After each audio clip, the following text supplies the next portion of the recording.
All right. Y'all already know what it is. It's your boy Cordell, and we are back with Third Floor Productions. Today, I'm here with the cast members of Black Men Missing 2. This is the second time around that they had this play, so I'm here to talk to the cast members and get an insight of who they are and why they're connected to the play and what made them want to be a part of the play. So first, I want to get your background. Tell everyone who your name is. My name is Renwick Malone. I've been acting since 2017. Okay. And Larry Nuetall, the director and writer, the creator of this whole setup, I met him through a friend, and they had an opening, a part. I received the script, and so I read the script, and the script is actually me. What I do is I work for the Shelby County Drug Court program, and I primarily work with young black men between the ages of 18 and 34. Some of them are older than 34. The thing is I'm in recovery, and so I've lived a hell of a life. I got stories beyond your imagination. And so Leo is actually me. And so people make mistakes in their life or things happen in their life where they actually don't have a choice. See, I didn't have a choice because the life that I lived, it was bred into me. You know, that's how I grew up.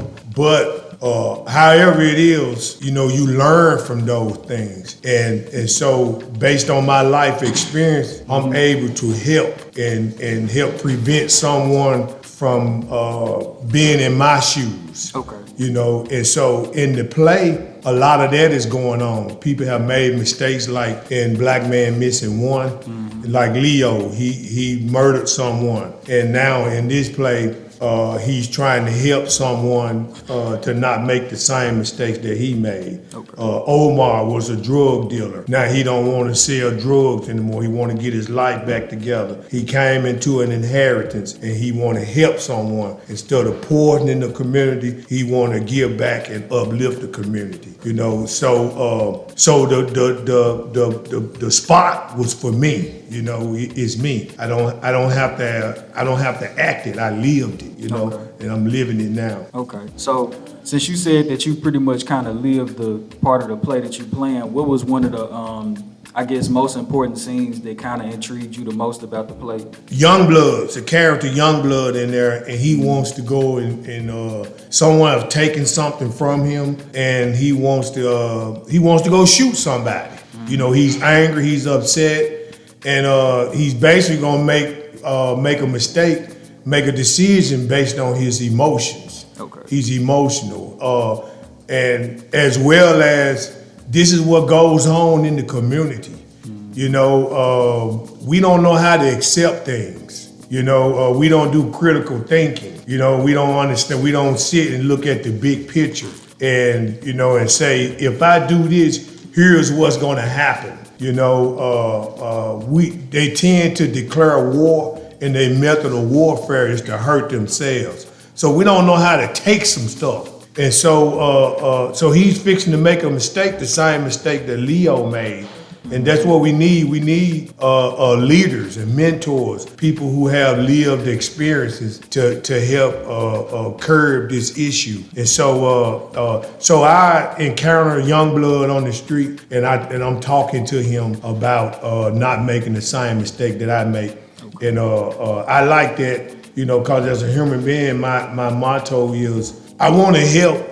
My whole life is based on helping people, and my motto is, what's the use of having something or knowing something if you can't share it with someone? Okay. You know, so I want to share my knowledge with him and keep him from making the same mistakes. And so that's the part I like. I'm helping Black brother's life. Okay.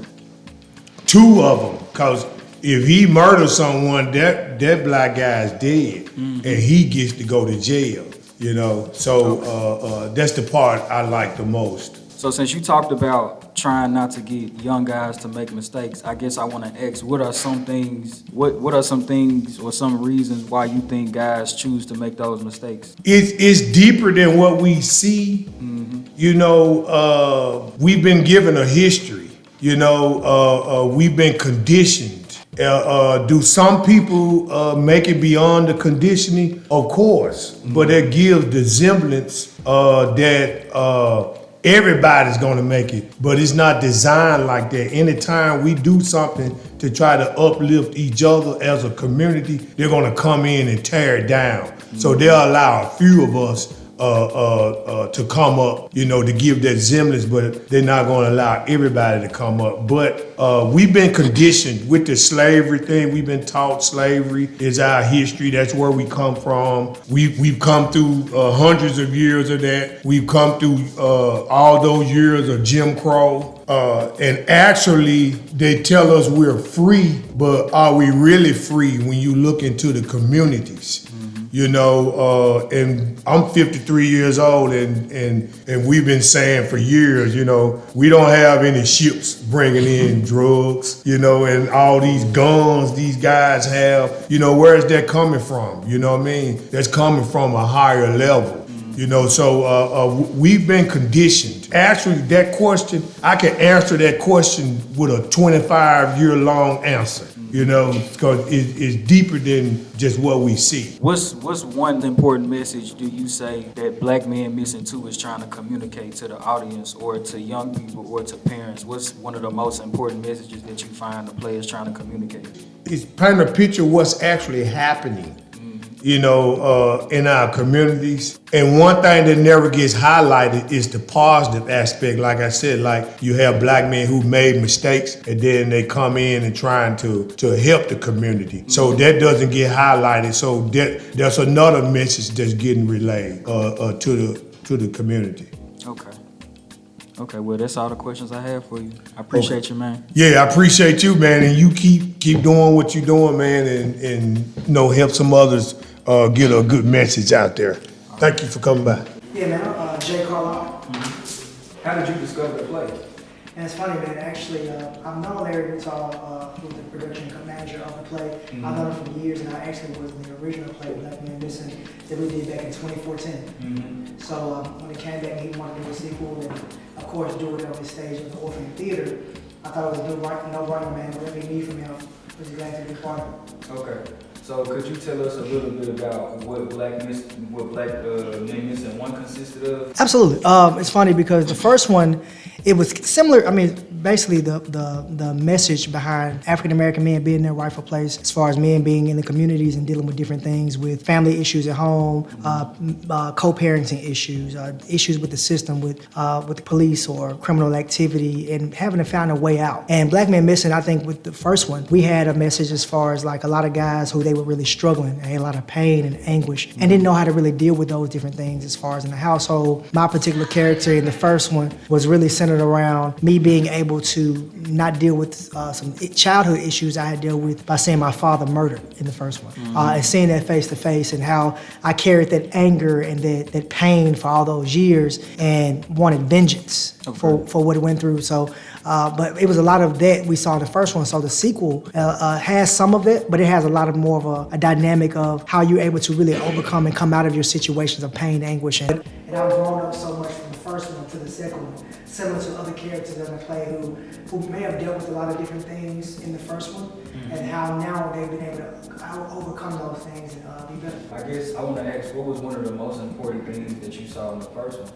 One of the most important things, I think for me, similar to one of the characters in the play, I kind of could really identify with what my character Kenneth Harris Jr. could go through. Basically, my father was not physically murdered in real life. I know that he was, in a lot of part of my life, wasn't present because of incarceration. My dad has 8 felony charges. He was in and out of jail. I was 17 years old.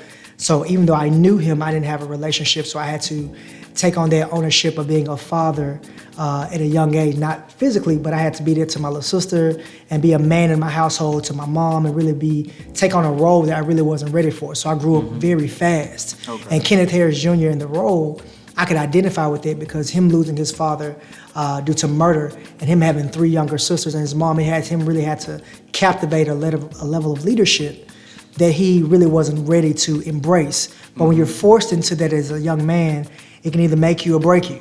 And in the situation for my personal self, it allowed me to have some issues while we're broken, but I was able to overcome it and become whole. And Kenneth Harris Jr. in the role is something I can identify because he had the same type of path. Okay. So what's one characteristic do you think Kenneth Harris Jr. Kind of helped you build upon?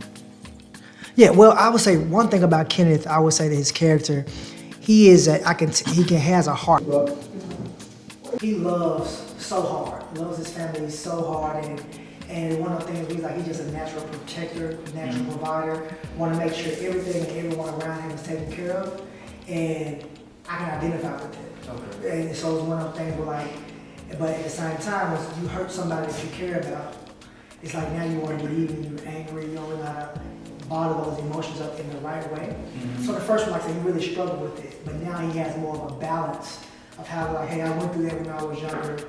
I knew how to overcome it, and trying to find that balance to be the leader he needs to be for his family and for his friends. Because people look at, people watch everything you do, whether you know it or not. So that's something I can really identify with. Okay, cool. All right, man, that's all the questions I have for you, man. I appreciate you. No problem, brother. You're doing a great job, man. I appreciate you. I appreciate you. All right, man, go ahead and introduce yourself there. Man, what's up, man? My name is Josh Showtime, man. I'm a stand-up comedian, actor, and I've been doing it for about a year now. Won Comedian of the Year last year. Okay. Best up-and-coming comic last year. So just grateful to be on here, man. What brought you into comedy? What brought me into whoopings a lot. I was raised by grandparents. So my grandma, my granddaddy raised me. My mom was in my life, but my mom was like my sister growing up. So a lot of times me and my mom used to act up, and my grandma used to send me and my mom to our room. Okay. And that's just backwards, because how can you go, what I'm saying, how can you, you both on punishment with your mama. That ain't how it's supposed to go.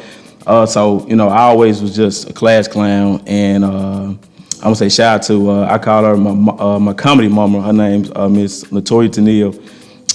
One day I was working at Amazon delivery driver, and I got tired of doing it. I was always at work making people laugh. I was like, man, I really need to do it. Yeah. And I ended up going to the comedy club. Okay. And got on stage, and I just been going ever since. Which comedy club? It's called the Comedy Joint. Okay. That's because it's like Memphis, slang, so she called it the Comedy Joint. So okay. I've been doing it ever since then. So was that like your first gig at Comedy Joint? Was that like the first time you ever did comedy? Yeah, that was my first time ever just hitting the stage, just telling jokes, just anything. That was my first time ever. Okay. No, I lied. No, I did it at Chuckles one time, but I stopped doing it. Oh, you said Chuckles? Yeah, I was at Chuckles. I did an open mic, but that was years ago. Then I came back, so I lied. I forgot about that, yeah. Okay, cool. So talk a little bit about your first experiences doing comedy. Like, were you nervous? How did it make you feel breaking out into the space? I had a joke. It was about a woman.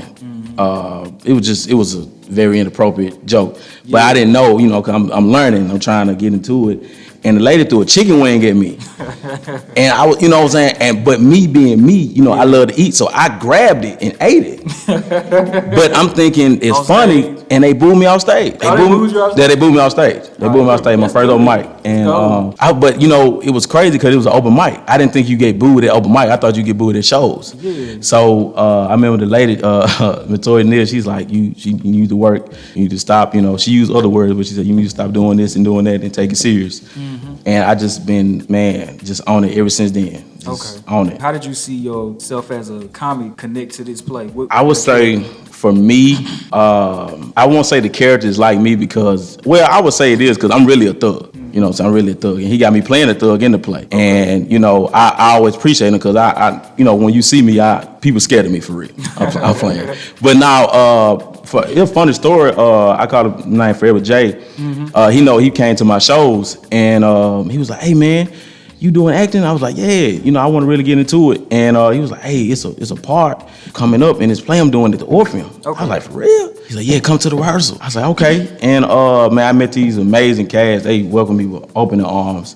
And he told me, he's like, man, you're gonna be inmate 3. I was like, inmate 3? I'm in jail? And I did it. I was so nervous, man. They don't even know I was so nervous because, this is my second play. I haven't been doing this long at all. Like I said, most of my cast, so I'm still a baby at this. Okay. And I just want to just say thank you to them because they just welcomed me. And it just been an amazing experience. My mom's coming, my dad's coming to the play. And just for me to be, not doing it for long, like not doing this for so long, doing it at Orpheum, I think that's truly a blessing. Especially with my background, my story. So I'm just grateful, man. I'm just grateful. and just be in this predicament. Do you think the character that you're playing in the play kind of connects to the comic, or does they kind of bring out a different side of you? That's a great question. I would say a different side of me because I'm not really like the rah-rah type, talking loud and being tough with people. So it's, like I said before, it's bringing something out of me deep inside that I have to pull, and they push me every day, every time I'm here. Because like I said, I'm not used to it. I'm used to kind of just cracking jokes and just being silly. So, you know, my character's more serious, more tough. You know, I'm a gamer, so I have to mentally take myself there. So it's different, but I know I can do it though. I know I can do it. Okay, so what's one misconception about jail, I guess, or prison do you think a lot of young people have that the play can shed a light on? Oh, I would say that is not cool. You know, I know people do a lot of things, you know, and life happens, I understand it, but for me being young and black, man, I feel like, man, we need to set an example for the other young people that's watching us, because one thing I have learned, people watching, everybody's watching. You know what I'm saying? So whatever you're doing, singing, poetry, dancing, whatever you're doing, people are watching you and people look up to you. So I would say to my young brothers of my age in the 20s, man, let's just be a great example. You know what I'm saying? And I know, you know, parents been in our life and parents is not. But the people that were in our life, they talk, everybody, I feel like some people got home training. You just choose to do what you want to do. Yeah. You know what I'm saying? And I hate seeing a young black man putting his mom through things, knowing what he's doing. I couldn't do that. So I would just say, man, just do right. You know what I'm saying? It's enough things going on in the world, man. Let's just do right and have our parents actually proud of us and people look up to us, man, because we're the next generation. So we have to lead by example. You know what I'm saying? We don't want to be followers, we want to be leaders. So that's always my biggest thing to push that. Okay. All right, man. I appreciate you, man. Appreciate it, bro. Appreciate you, bro.